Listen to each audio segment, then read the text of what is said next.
Governor Perdue is making her way back home from Washington tonight, but there's no need to unpack. Tomorrow, she's going on a barnstorming tour across the state to highlight the first projects that could get funded by the stimulus money. Governor Perdue discussed the economy with Anthony Wilson outside the White House today, and that's where we begin our coverage. Good evening, Anthony. Good evening, Angela. The governor is indeed eager to get back home, where she says her pledge of governmental transparency does apply to stimulus projects like 3 roadwork projects that are scheduled to start tomorrow. And she says that this is a real approach, a very open and honest approach mandated by the president. Moving once again. Several governors, including Bev Perdue, faced reporters outside the White House after their meeting with the president on the stimulus.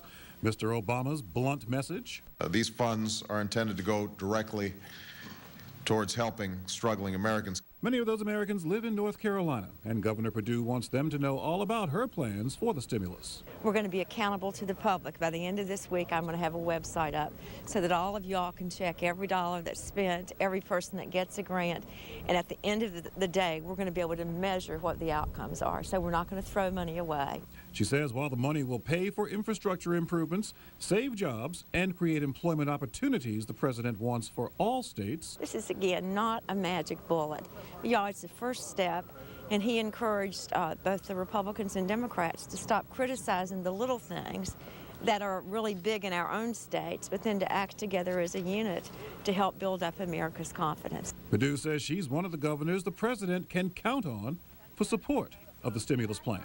I think if it's shaky for us in North Carolina some days, how must it feel if you're looking at the whole country or the whole world? And so we all have to just have hope and faith and be optimistic, but know there's tough decisions to be made, that this money is not going to cure things overnight, and we just got to keep on trucking, which we're good at in North Carolina.